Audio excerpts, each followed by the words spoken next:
Queridos e amados irmãos, a paz de Jesus, muito feliz por participar mais uma vez da Escola Bíblica Dominical, hoje com o tema do dia 21/6, com o tema que na realidade é um questionamento: por que Israel? Então iremos falar a respeito dessa escolha, o que acarreta essa escolha, né? Quais são as responsabilidades dessa escolha, né? E teremos, como nas aulas anteriores, a introdução de conceitos, né, que permeiam a história da humanidade, né, que elas têm o seu desenvolvimento e, né, o seu desenrolar ao longo da história, alcançando o seu ápice na vinda do nosso Senhor Jesus Cristo, e de uma forma revelada e plena na Igreja do Senhor. Então hoje nós iremos abordar alguns aspectos dessa escolha, que o tempo não nos permite grandes aprofundamentos, mas instigar o desenvolvimento desse estudo, no sentido de que essa escolha é maravilhosa, essa escolha e depende de nós, ela é fruto do amor de Deus, já planejada desde a eternidade. Então, antes de começarmos a aula, eu vou pedir para que a gente faça um breve momento de oração, para que o Senhor nos oriente e que possa nos abençoar. Baixe sua cabeça, feche seus olhos. Nosso Deus e eterno Pai, te agradecemos pelo dia de hoje, pela oportunidade, Senhor, de nos debruçarmos diante da Tua Palavra, sabendo que esta produz vida, sabendo que esta, Pai, é o alimento mais necessário das nossas almas, que nos mantém em pé, que nos traz esperança, Deus, diante de cenários que ao longo da história vieram e passaram, mas que a Tua Palavra permaneceu. E diz a mesma palavra que aqueles que, Senhor, te servem, permanecerão também. E assim sabemos que a escolha foi algo da Tua parte, maravilhosa graça, e assim, Pai, exaltamos o Teu nome e pedimos a orientação do Teu Espírito, em nome de Jesus. Amém. Então aqui nós temos a introdução de mais conceitos, né? Agora vamos falar não apenas de uma família, né? Vamos falar de uma nação, de um povo que Deus tira com mão forte da terra do Egito. Nós vamos agora adentrar no livro de Deuteronômio. Esse livro é o livro que fala a respeito da reafirmação da aliança com o povo, e que vai dar um norte, vai dar justamente esses pontos básicos da escolha que Deus realizou pelo povo de Israel.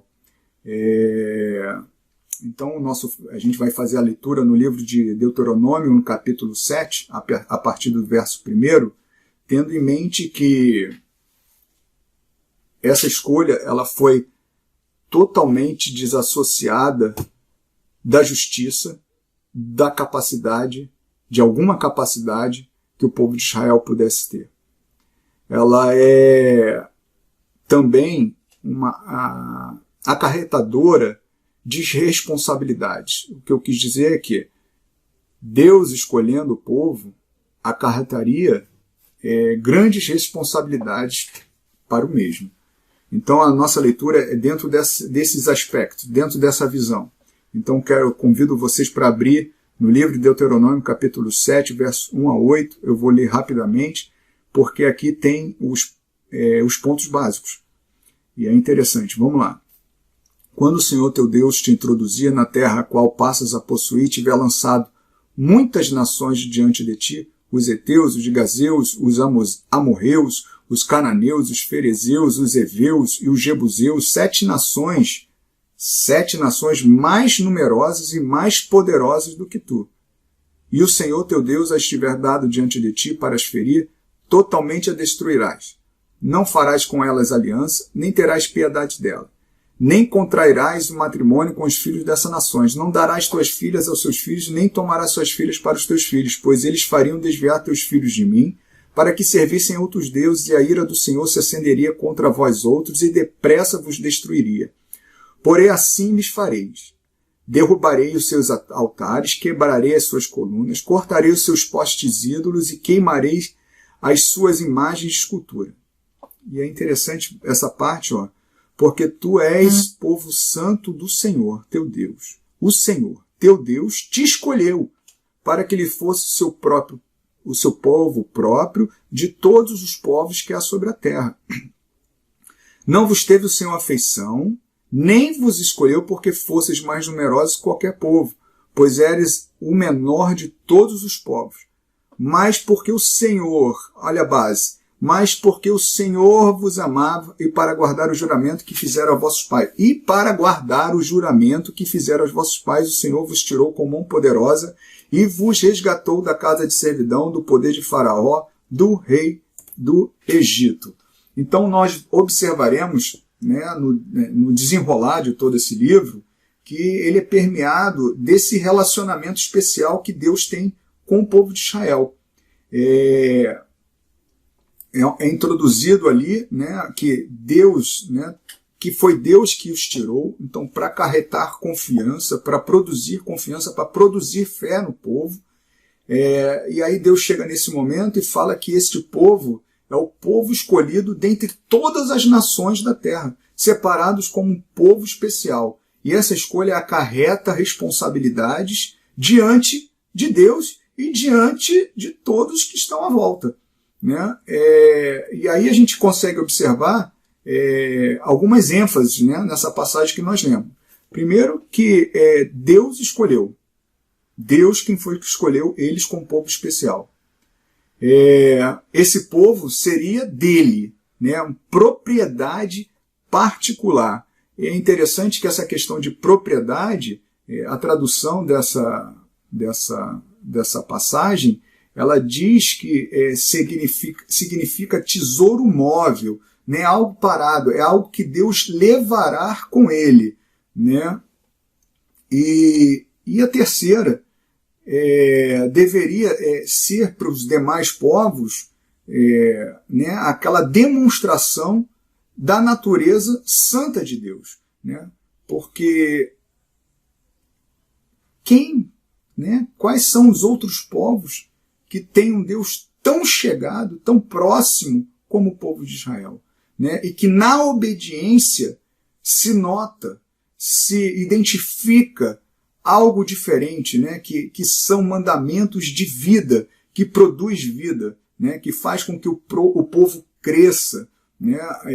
Se você imaginar que existia devastações, briga entre famílias nos outros povos, Deus já introduz algo diferente. Os outros povos viviam a questão da vingança e talvez nem se tornassem tão numerosos ou muitas vezes se auto-eliminariam por causa dessa questão.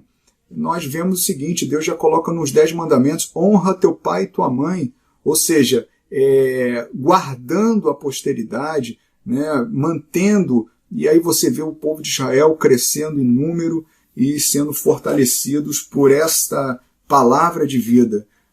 Então, tem ênfase nos atos passados também de Deus a favor do povo, foi o que eu falei.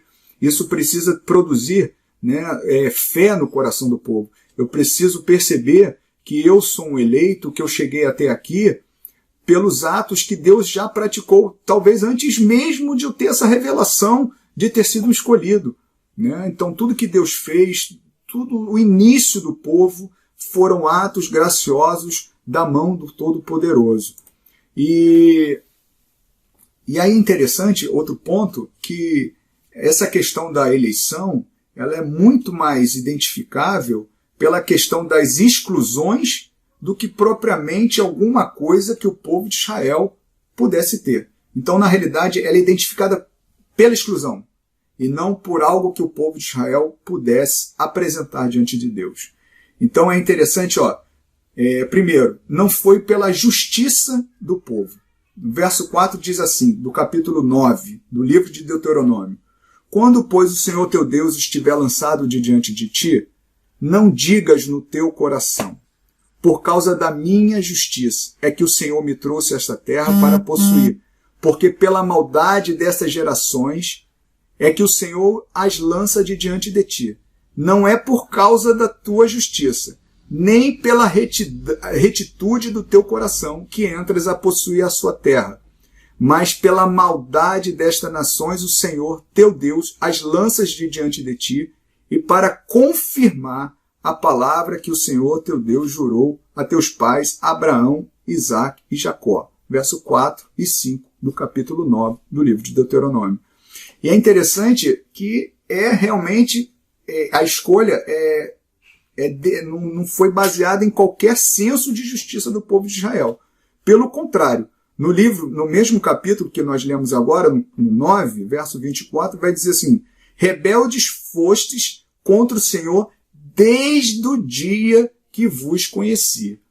Então, pelo contrário, é um povo rebelde, é um povo maldizente, mas que o Senhor amou e que o Senhor, na realidade, está tratando. Deus deu leis, Deus os alimentos, providenciou todas as coisas para que o povo, derrotou diversos inimigos, para que o povo adquirisse fé, tirou do Egito, das garras de Faraó, demonstrou toda a sua bondade no deserto. Isso precisa ser relembrado, pelo que Deus fez. E aí ele vai nos conduzir ao que Deus é. E não foi pela superioridade numérica, como nós lemos, pelo contrário, eles eram em menor número. Então, a ênfase toda dessa questão da escolha, que nos dá um vislumbre bem claro do que nós vamos ter no Novo Testamento, é que ela está baseada na fidelidade de Deus, na promessa que Deus havia feito aos pais e no seu amor. E aí, observamos então que o povo de Israel é escolhido com base no amor de Deus e pelo juramento feito aos pais. Então, qual era o objetivo, então, de Deus ter escolhido o povo de Israel?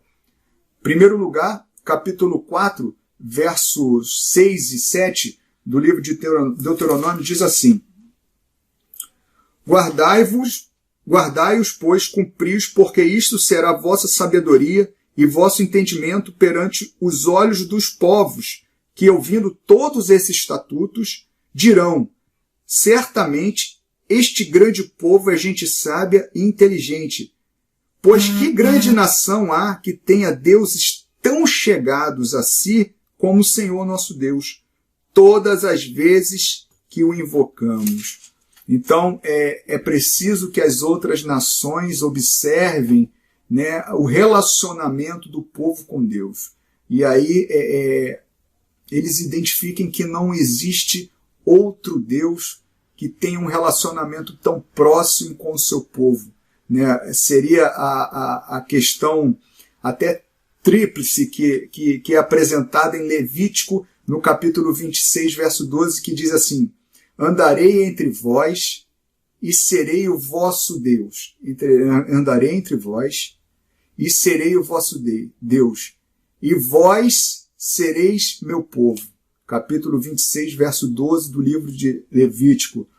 Então, existe a responsabilidade de ser luz para os povos, na obediência, no relacionamento, no reconhecimento dessa escolha misericordiosa de Deus, no cumprimento da promessa.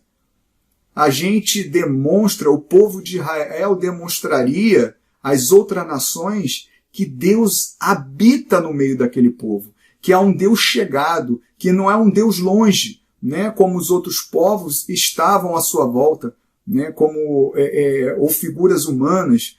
Esse é um Deus que tira o povo da terra do Egito.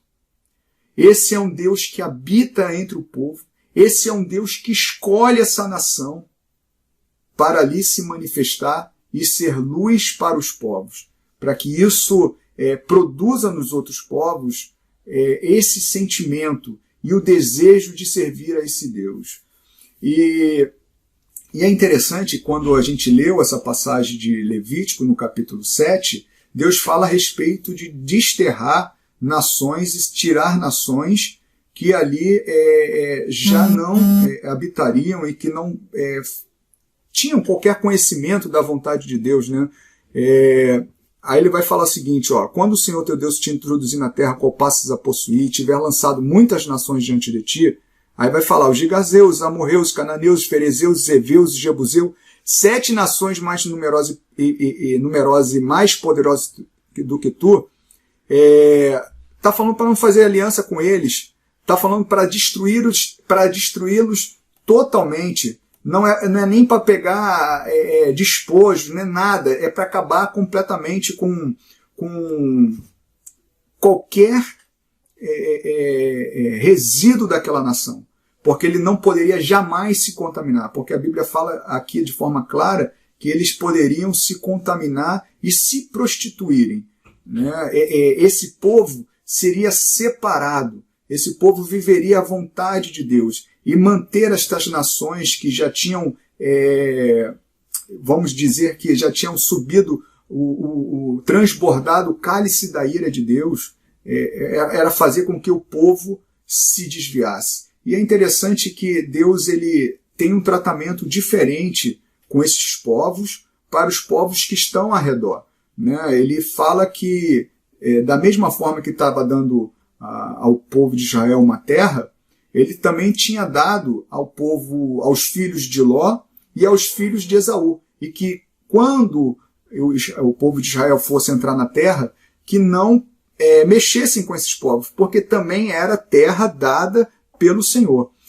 Vamos ler rapidamente essas referências que estão em Deuteronômio, no capítulo 2, verso 5, verso 9 e verso 19. No verso 5 diz assim, ó: não vos entremetais com ele, porque vos não darei da sua terra, nem ainda a pisada da planta de um pé, pois a Esaú dei por possessão a montanha de Seir. Então, Esaú também era uma família que tinha as promessas de Deus de habitar, né, a promessa da terra. Então, Deus não permite que o povo de Israel tome as suas terras, porque também foi uma terra dada pelo Senhor. De Moabe, ele diz o seguinte no 9: não moleste Moabe e não contenda com eles em peleja, porque te não darei possessão da sua terra, pois dar em possessão aos filhos de Ló. E o 19, aos filhos de Amon, né, que chegará defronte os filhos de Amon, não os moleste e com eles não contendas, porque da terra dos filhos de Amon te não darei possessão, porquanto aos filhos de Ló a tenho dado por possessão. Então, a responsabilidade de terem tratativas diferentes, né, com os povos, a forma como eles se comportariam com aqueles povos que eles estariam desterrando e os povos que estariam da terra. A grande questão orientadora, né, para nós e para o povo de Israel era manter-se obediente à palavra dada por Deus. Porque, apesar dessa escolha, foi como a gente estava falando, a gente precisa ver a escolha, e ela acarreta responsabilidade. E por isso, quando Deus fala a Moisés, Moisés ele já faz a narrativa já prevendo que o povo de Israel fosse se perder. Ele já abre essa lacuna para não obediência do povo de Israel. No capítulo 4 do livro de Deuteronômio, vamos ler rapidamente, no verso 25, ele já traz algumas previsões de que o povo não obedeceria. No capítulo 4, verso 25, diz assim, ó: quando, pois, gerardes filhos e filhas de filhos, e vos envelhecerdes na terra, e vos corromperdes, ou seja, ele já prevê que o povo vai se corromper, e fizerdes alguma imagem esculpida, semelhança de alguma coisa, e fizerdes mal aos olhos do Senhor teu Deus para o provocar ira, hoje, tomo por testemunha contra vós outros e o céu e a terra, que com efeito perecereis imediatamente da terra a qual passado o Jordão ides possuir. Não prolongareis os vossos dias nela, antes serei de todos destruídos. E assim a palavra do Senhor também nos orienta. Ela é o nosso norte, ela traz princípios orientadores, ou seja, o povo, mesmo tendo essa passagem, mesmo tendo essa palavra, né, de que eles não permaneceriam, eles não deram ouvidos. Então, essas questões, muitas vezes, de castigo, que nós entendemos na palavra de Deus, porque Deus corrige a quem ama, elas servem como princípios orientadores.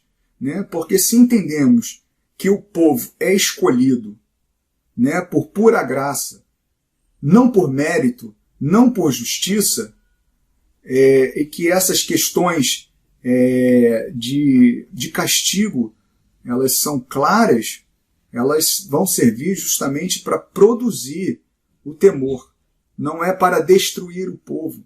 Elas serviriam como princípios para criar o temor, né? Princípios que demonstram a nossa natureza, o quanto nós deveríamos lutar, né? O quanto eles deveriam lutar contra essas coisas que estão à volta, que cercavam a eles, né? Que pareciam ser coisas boas, mas eles deveriam confiar em Deus, confiar na obediência, que aquilo faria com que eles sempre permanecessem naquela terra dominando. Né? Então, isso são princípios para criar o temor no coração do homem, e não como objeto de castigo em si mesmo. E é interessante que aí Deuteronômio, que como fala dessa questão muito do relacionamento especial com o povo de Israel, ele vai trazer diversos princípios, diversas orientações maiores com relação à maldição do que propriamente com bênção. A gente vai ter ali a partir do capítulo 27 e 28 do livro de Deuteronômio, muito mais maldições, são 65, né, versículos falando a respeito de maldição, do que de bênção. De bênção vão ter apenas 12 versículos. Ou seja, observamos que a Bíblia é uma questão de muita orientação, né, ao seu filho, para que a gente não incorra no problema de enfiar o dedo na tomada, como uma criança sempre faz, né? Apesar das recorrentes recomendações de seus pais para que não fizesse. Então, esses são princípios não para que Deus já estabelecesse que ele gostaria de castigar, pelo contrário, é para que criasse o temor no coração e a confiança em Deus, de que aquilo que Deus estabeleceu é o melhor para a nossa vida. E aí, nessa visão, nós vamos ter no capítulo 29 do livro de Deuteronômio, verso 23, a nítida devastação do povo de Israel. Moisés ele prevê a nítida devastação do povo de Israel daquela terra. Capítulo 29, verso 23 e 30, capítulo 30, do 1 a 4, do mesmo livro de Deuteronômio. Então, quais são...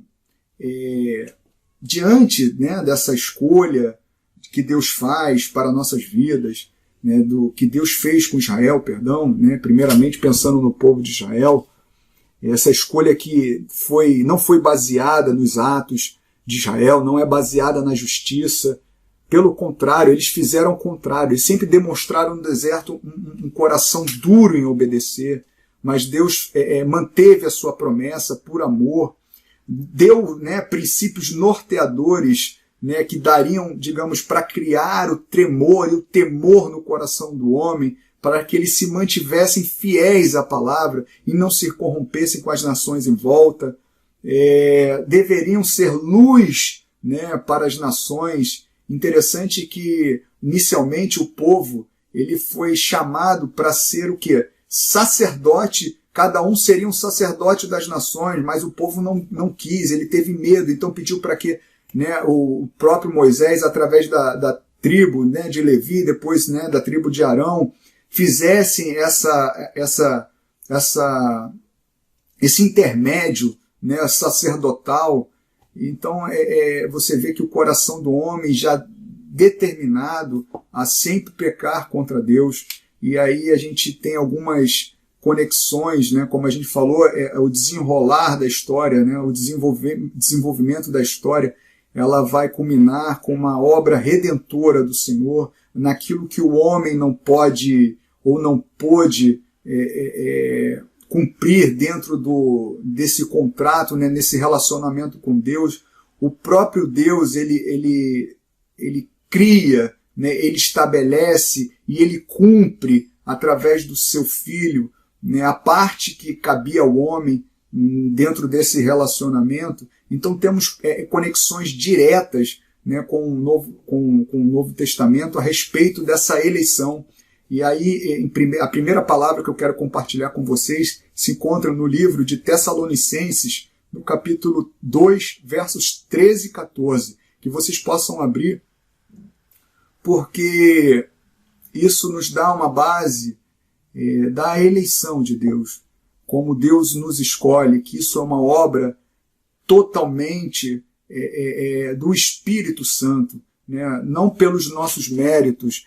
Eu não deveria, por isso que eu falo que a gente tem que se despir desses preconceitos com relação à justiça do homem, porque eu não diria que essa eleição fará com que a gente deixe de buscar o Senhor ou viva uma vida relaxada. Pelo contrário, se eu me perceber que eu sou inclinado ao mal e que mesmo assim o Senhor me chamou, que mesmo assim o Senhor nos chamou antes da fundação do mundo, isso deve produzir no meu coração o desejo de servir esse Deus maravilhoso.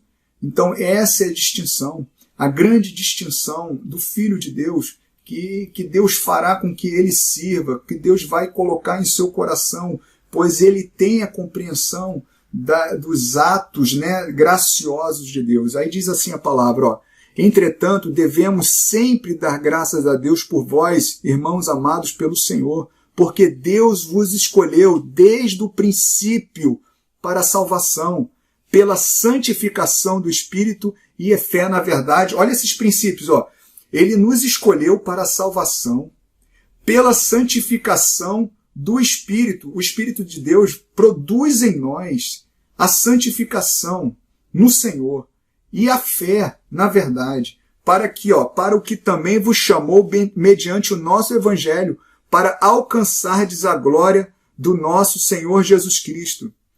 E 1 Coríntios, capítulo 1, verso 26 ao 29, é maravilhoso, porque como o povo de Israel foi escolhido não sendo mais numeroso, não tendo a justiça própria para que ocorresse a escolha, pelo contrário, era menor, né?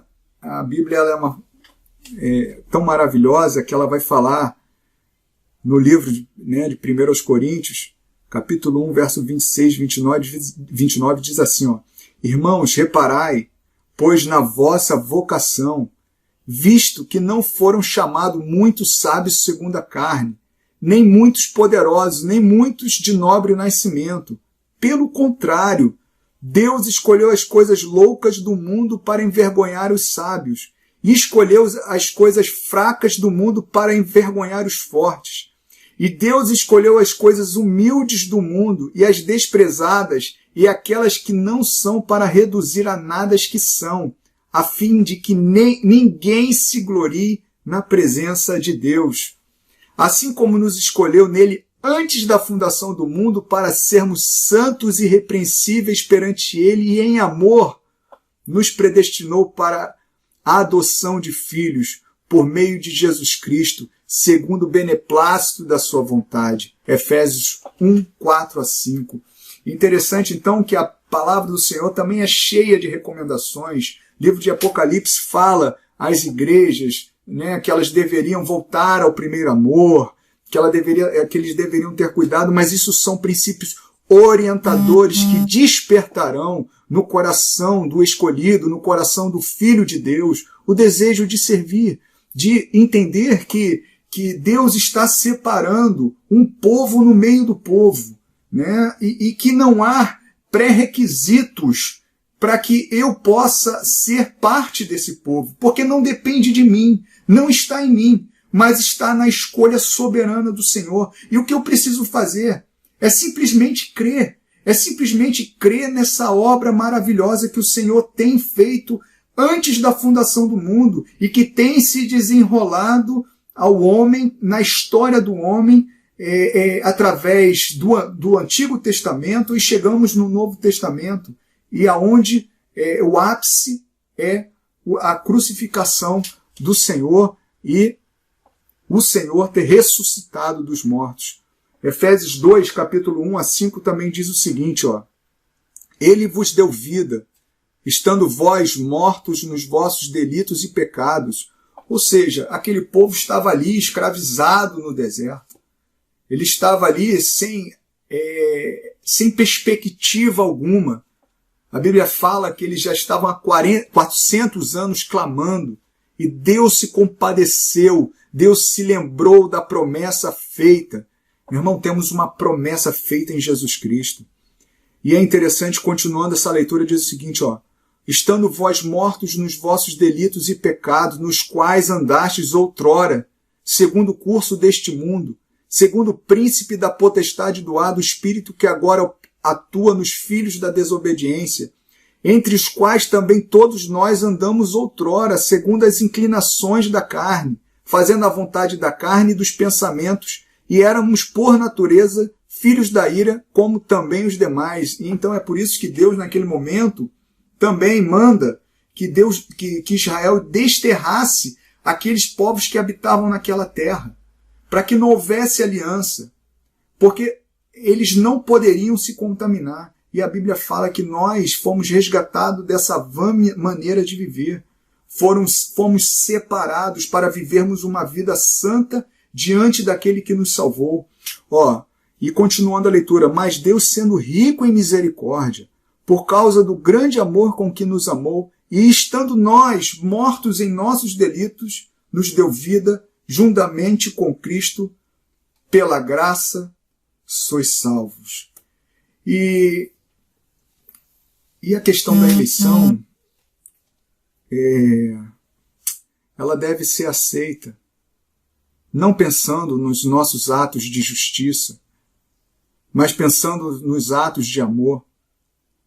E as nossas obras hoje é justamente para demonstrar aos povos o quão grande é esse Deus.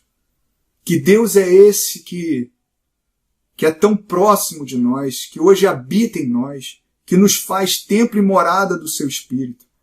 Por isso que devemos nos despir desses preconceitos de justiça humana, porque não podem rasgar Romanos, o capítulo 9, versos 11 a 21, que eu gostaria de encerrar com vocês lendo. Abram comigo, capítulo 9, do livro de Romanos, os versos 11 a 21, diz assim, e aí falando de Esaú e Jacó, e ainda não eram gêmeos nascidos, nem tinham praticado bem ou mal, para que o propósito de Deus quanto à eleição prevalecesse, não por obras, mas por aquele que chama. Já fora dito a ela, o mais velho será servo do mais moço, como está escrito, amei Jacó, porém aborreci de Esaú. Que diremos, pois? A injustiça da parte de Deus? De modo nenhum. Pois ele diz a Moisés, terei misericórdia de quem aprover ter misericórdia, e compadecer-me-ei de quem aprover ter compaixão. Assim, pois, não depende de quem quer ou de quem corra, mas de Deus usar Deus a sua misericórdia. Porque a Escritura diz a Faraó, para isto mesmo te levantei, para mostrar em ti o meu poder, e para que o meu nome seja anunciado por toda a terra. Deus fez aquilo com o povo de Israel para que o nome dele fosse anunciado a toda a terra. Logo, tem ele misericórdia de quem quer e também endurece a quem lhe apraz. E aí que eu falo para nos despir de preconceitos com relação à justiça humana. Porque queremos conceber Deus pensando como se fosse homens e Deus está acima de nós. Os seus caminhos são acima de nós. Os seus planos são acima dos nossos. E assim diz a palavra. Tu, porém, me dirás, de que se queixa ele ainda? Pois quem jamais resistiu à sua vontade? Quem és tu, ó homem, para discutires com Deus? Porventura pode o objeto perguntar a quem o faz, por que me fizeste assim? Ou não tem o olheiro direito sobre a massa, para do mesmo barro fazer um vaso para a honra e a outro para a desonra?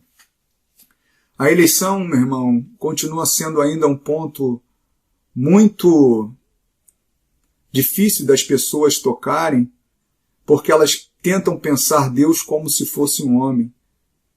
Deus, ele se mostra muitas vezes como homem no seu antropomorfismo, mas Deus é muito mais, somos criaturas.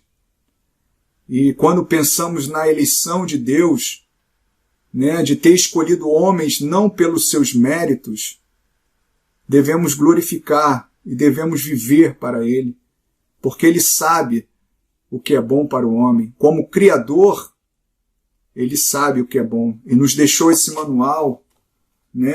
É interessante, quem vai entender mais de Ferrari senão a própria Ferrari? Quem vai entender mais da Coca-Cola senão a própria Coca-Cola? Referências ainda super limitadas. Mas quem vai entender do homem senão o próprio Deus?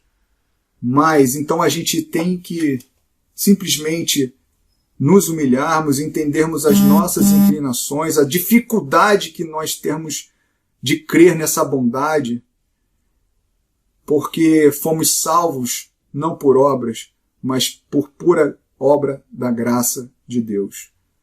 E se assim entendermos, viveremos uma vida plena, desejosos de que outros conheçam. E assim seremos luz e sal. Que Deus continue nos abençoando, continue falando aos nossos corações. Amém.